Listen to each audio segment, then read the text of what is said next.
Well, hello, Unleashed fam, and welcome back to my channel. My name is Claude Mashur, and if you are new to our channel, don't forget to hit that subscribe button, the notification button, and you can go ahead and check out all our previous videos, and most importantly, don't forget to share.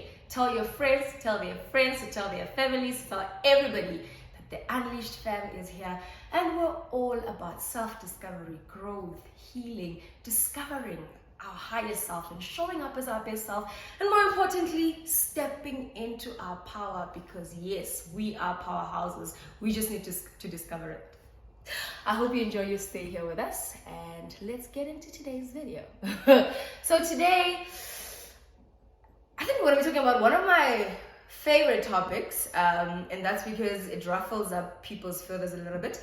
As you know, or if you don't know, I like getting uncomfortable, and I like ruffling up people's feathers because there's no growth in comfort. There's no expansion in comfort. Every great thing, every precious stone we know of, every single beautiful thing we know of on this earth comes from an uncomfortable growth phase where it was shaken, it was pressed, it was stretched, it was all these things up until it is what we see, appreciate, and value today. And that's the same with us. That's the same with our inner beings. That's the same with our healing journey. That's the same with our self-discovery journey. We need to be willing to go through the uncomfortable so that we emerge on the other side as our most victorious, as our most confident, as the powerhouses we know we are. So we're going to be talking about choices, the power of choice. This is because God gives us the gift of free will. And as they say, life is 10% what happens to you and 90% how you react to it. And that just means the choices you make in every single situation you find yourself in. Whatever life throws at you, whatever happens to you, it really doesn't matter much what happened to you. Yes, we are allowed to grieve. Yes, we are allowed to cry about it. Yes, we are allowed to do whatever it takes to process and acknowledge those feelings, but then it's all about the choice you make at the end of the day. Even going through the process of healing and allowing yourself to feel is a choice in itself. So everything we do in life, you choose to wake up every morning and show up for work, for school, you choose to study, you choose to set time aside to spend time with God, you choose to do whatever you need to do to keep yourself happy, or whatever you want to do with your life. So it's all about the choices that we make, and those determine how far we go in life. Life is a series of choices, and I want us to talk about, just give a deeper thought into things that we may not necessarily think about that require choice, or maybe we know they require choice and we were not willing to make that choice. And I just want to prompt you a little bit. So just a bit of a starter. Let's acknowledge the fact that life is unfair. Okay? We get questions a lot and I think this one question I used to struggle to answer a lot, where someone asked me, why do bad things happen to good people?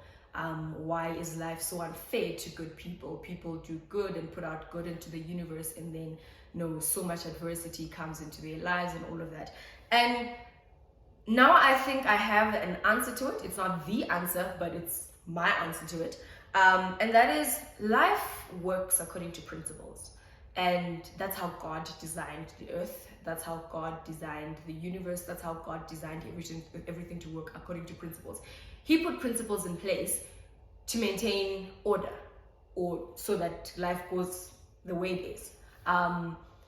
The principles, some of them are, God created us in his image and gave us the power to rule over the earth, right? He gave us the power to make decisions and make choices, and therefore, well, unfortunately, those choices don't just affect us, they affect everybody else. And that's where, every one of us then has a sense of accountability and a sense of responsibility that whatever you do does not just affect you, but affects a lot of people around you, and even affects generations to come, no matter how big or small you think it is. And in that creation, one of my favorite scriptures in the Bible, Psalms 82 verse 6, that it says we are gods. Like, we are created in his image to be gods on this earth. That is why we say he's the King of Kings, he is the Lord of Lords. We are the kings on earth and he's king over us. We are the lords over the earth and he is Lord over us. And that means God gave us all authority, and the Bible does say that God gave us all the authority on earth, you know. And now that's where the power of choice comes in. Unfortunately, or fortunately, I don't know, that power, that authority was not just given to a selected number of people. It has been given to every single human being that walks or has walked the earth. And whether saved or not, whether you believe in God or not, whether you do good or bad, every single one of us has been given that authority and that choice. And that is why people can make decisions to do whatever they want to do, and it affects other people, whether good or bad. That's the gift of free will. And because God has said things, has set principles, and one of them being that he does not take his word back. The Bible says he holds his word high above his own name. That means if he said something, he will not dishonor it. He will not act against his word. You know, so if he said he is giving us the freedom to be gods and gave us all the authority before the fall, we already had that. Even after the fall, that authority is there. But when the fall of Adam and Eve came in and they became disobedient to God, and that's how sin and disobedience entered the world, people still have free will. That's why people can make the choice to go and kill. People make the choice to go and rape. People make the choice to steal. People make the choice to whatever. It is their free will, and God cannot take that against them. It is their free will, you know. Yes, then came the law and everything, the systems to hold people accountable, but it is free will, and that's where we need to make people realize the power of their choices, you know, and not just on a larger scale, but I like coming back to micro stages or micro scales and talking about the choices we have to make in our lives, you know. So when life happens to you, all the unfair things as a result of someone else's, it's usually as a result of someone else exercising their free will to do whatever they want, and it affects you negatively, whether whatever you've gone through, whether it's abuse, whether anything in the world, you have a choice to make. And I realized this myself. I mean, I told the story of me having gone through a period where everything was a standstill, depression and all of that for like 2 months, processing everything that I had gone through all my life up to that point. And I had a choice to make at the end of the day. First choice that I had to make was when I realized that this thing, when it popped up in my mind, or when it happened, or when I was flooded that with the reality of everything that I had not dealt with, I had a choice to make, whether I sit down and sort out my closet or I keep it moving and keep ignoring. That was the first choice I had to make, and that's the first choice you have to make as well. You know, whether you are going to sit down and feel and allow yourself to deal with the things that you haven't dealt with, or you're just going to keep it moving. And then the other choice then is, after you've allowed yourself to feel, after I had allowed myself to feel, I had to decide then, what am I going to do about it? You know, I came to a point, and how that 2 months ended was, I came to a point where I was like, I cannot do this. I cannot sit like this. I had to study. I mean, yes, I was keeping afloat by God's grace. I don't know how, but I had my studies to focus on. I had to study. There were so many responsibilities and other things that were waiting upon me. I had to take up responsibility and steward whatever I was given, and that means the opportunity to study and many other things. That I had to rise up and make a choice that I'm not going to let my past or what I've been through in the past hold me prisoned for far too long. You know, I'm not going to allow it to hold me hostage for far too long. And the choice I had to make then was, okay, I need to find a way to cope in the everyday life while I'm doing what I'm supposed to do. Like, basically the first choice was I had to get back to doing what I needed to do. And then the choice that followed that had to be, okay, but we know we've made the choice to deal with this thing, but now we have to get back to reality. How do we handle this? I could have easily been like, okay, I'm packing away, okay, we're done dealing and feeling, we're back to robot mode. But I had to make a choice that I'm going to continue dealing with this while I'm doing what I'm supposed to do, showing up where I'm supposed to be showing up 100%. And I had to then figure out how am I going to do that? And I started going to therapy. I started journaling. I started talking to people, obviously people that I trusted. I started figuring out what would be useful for me. I mean, there's a lot of things on YouTube everywhere that you're gonna find, people telling you ways to cope with 1, 2, 3, 4, or how to get out of this. Even some of the methods that I share with you guys might not necessarily work for you. I've learned the certain things that people did that or recommended I do that didn't work for me. So I had to make a choice that I'm going to be intentional about finding a way that works for me. And for me, that was journaling. That was speaking to people I trust. Well, not much, but yeah, mostly journaling. And then most importantly for me, that has helped me, was going to therapy. And I was so fortunate that I met a therapist at the time that was not, there's different types. People have different styles of handling such situations, but some people just look at you and then they just want to hear you speak. I'm not much of a talker when it comes to matters of the heart. So if you're gonna sit there and look at me and just and tell me, oh, and how did that make you feel, I was gonna check out of that. So fortunately for me, I actually found someone who understood my style, or maybe by God's grace, I don't know if it was a coincidence, whatever, but had the same style. We kind of merged in that solutions, and one of the tips that he gave me was, I'm just going to share with you, was say what you mean and mean what you say. And I made the decision then, I'm going to talk about this maybe in a later video, to be selfishly selfless. That means I'm going to put myself first, but I am not going to hurt anyone while I'm trying to put myself first. I am not going to put anyone in harm's way while I'm saying I'm putting myself first. But what that meant was that I'm going to prioritize myself. I was done bending over backwards to accommodate other people. And that is one of the things that got me to where I was at that point. So it was a choice I had to make, that, okay, this is how we're going to adjust. This is how we're going to shift things to make sure that I'm coping. So I am not going to bend myself backwards for other people. I am not going to, do anything that I feel is I'm sacrificing myself.